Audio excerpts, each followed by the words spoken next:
Bonjour à toutes et à tous et merci de vous être déplacés. On a presque rempli la salle, donc on est vraiment très heureux. On va vous présenter donc ce créneau de grande audience. De quelle façon le paysage aéronautique du maintien du soutien militaire français est en train d'évoluer et comment nous, Thales, on a décidé de relever les défis que nous a posé en fait la ministre des Armées. Parce qu'en fait, c'est ça. L'histoire commence le 11 décembre 2017 sur la base d'Évreux. La ministre arrive et fait un discours qui aura marqué l'histoire de l'aéronautique française. Je dis franchement, elle est arrivée et elle a dit, voilà, bon, moi j'arrive dans mon ministère des Armées et je constate qu'il y a une chose qui ne va pas bien. C'est les aéronefs ne sont pas assez disponibles. Les aéronefs militaires, il y en a qui ont de très bonnes disponibilités et d'autres, c'est catastrophique. C'est inférieur à 1 sur 2. Donc, messieurs, dames, les contribuables, vous avez acheté 12 hélicoptères, il y en a 6 qui volent. Êtes-vous satisfait? Il faut que ça vole. Ça, c'est le mot qu'elle aura répété plusieurs fois depuis plusieurs années. Il faut que ça vole. Elle a décidé de changer complètement la façon dont on appréhende les choses.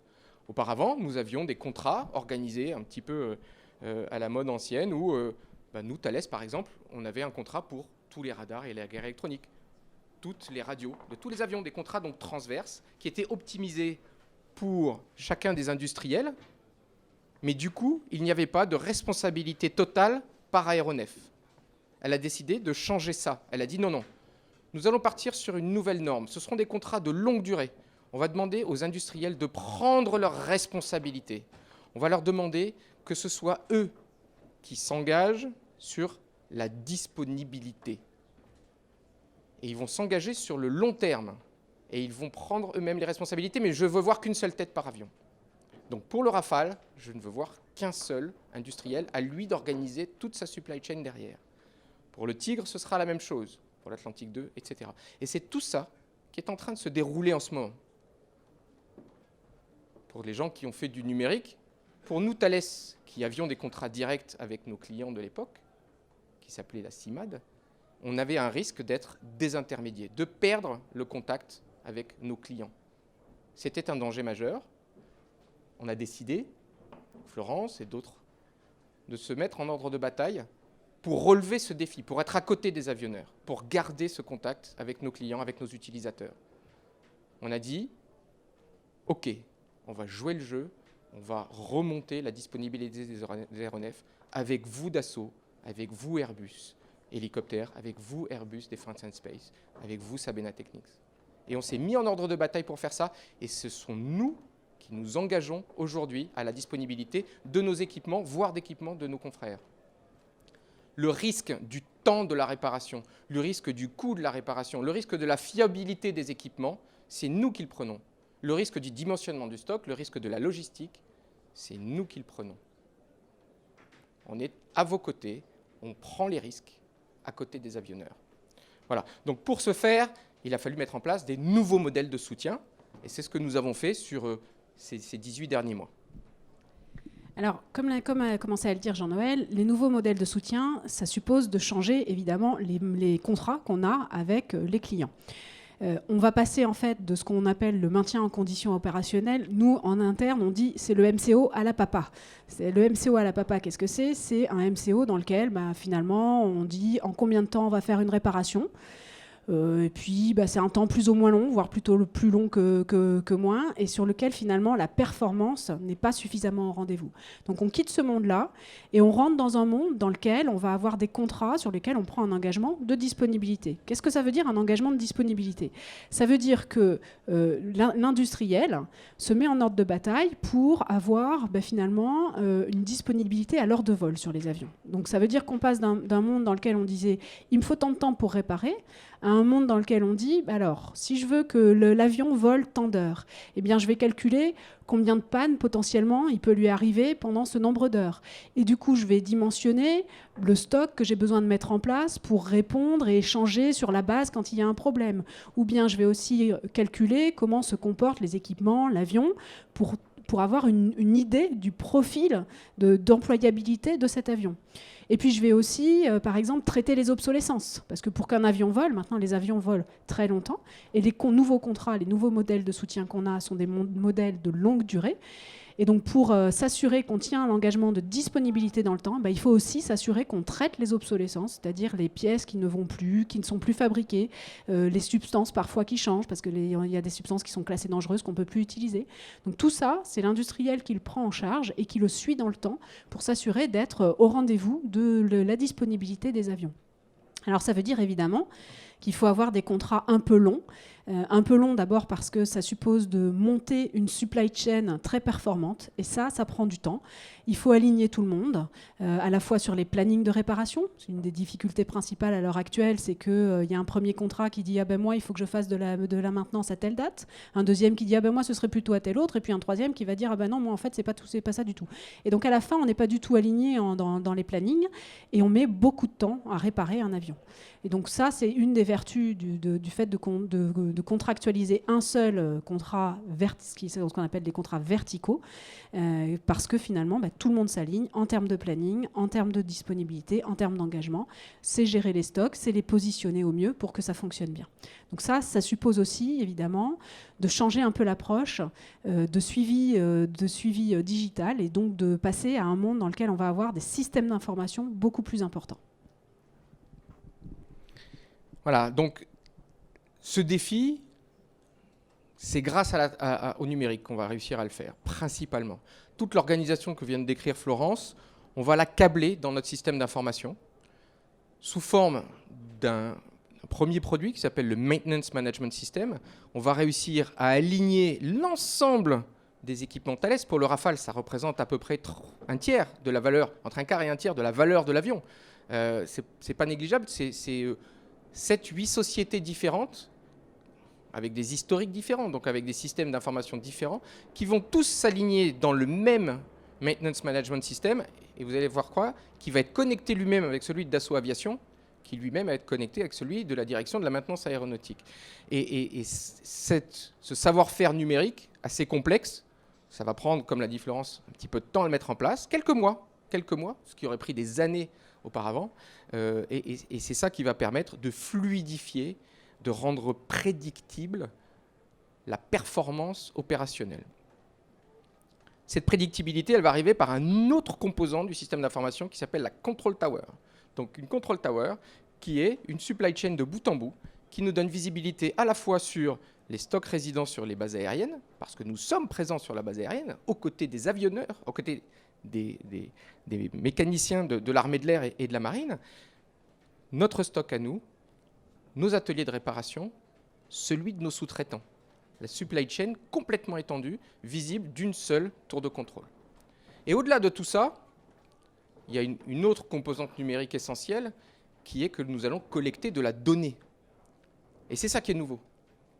L'importance qu'on va savoir donner tous ensemble, les aviateurs, les avionneurs, les équipementiers, à collectionner un maximum d'informations, convoyer cette information vers les personnes qui sont les plus compétentes pour les traiter, pour réduire leurs risques, pour donner de la prédictibilité, et ensuite fluidifier, anticiper la supply chain.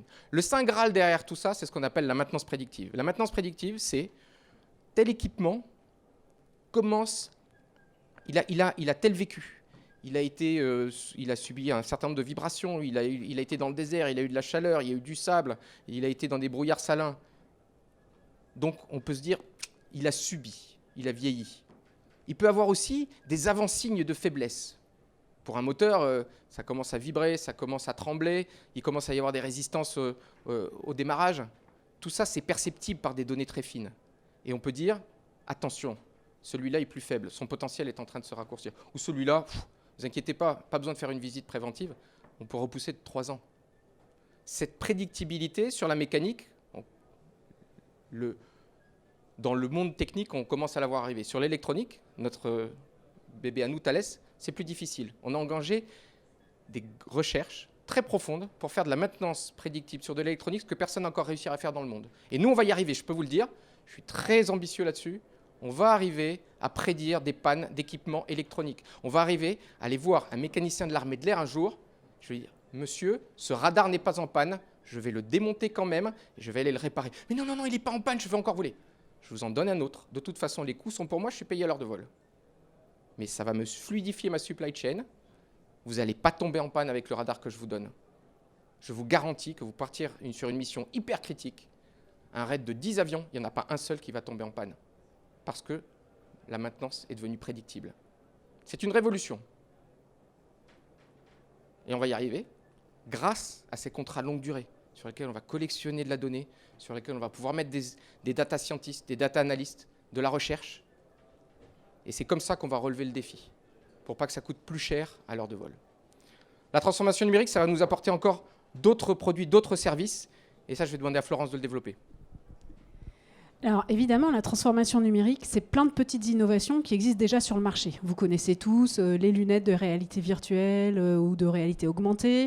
On utilise dans les supermarchés le RFID. Donc tout ça, ça existe déjà. Donc nous, Thales, on n'allait pas le réinventer. En revanche, ce qu'on fait, c'est qu'on l'adapte au milieu militaire. Je prends l'exemple du RFID. Le RFID, ça sert normalement dans les supermarchés à suivre où en sont les produits, où en sont les niveaux de stock. On passe avec un beeper et on récupère toutes les données. Dans le monde militaire, évidemment, la première question, c'est est-ce que ça fonctionne ? On a beaucoup d'équipements électroniques à bord des avions, à bord des chars aussi. Et donc, est-ce que quand je mets quelque chose qui émet, je ne mets pas un peu la panique dans tous ces équipements-là ? Donc on a commencé par travailler le cas d'emploi du RFID pour s'assurer que on bridait la capacité d'émission de la puce pour qu'elle émette pas trop loin et qu'elle ne mette pas en difficulté les équipements qui sont autour. Et puis après, une fois qu'on a fait ça, finalement on en tire tous les bénéfices de ce qu'on peut utiliser dans le monde civil. Donc une puce RFID, ça va vous permettre de faire du suivi de la supply chain. Donc il y a un produit qui est en panne, un équipement qui est en panne. On le tag quand il sort de la base où il est réparé.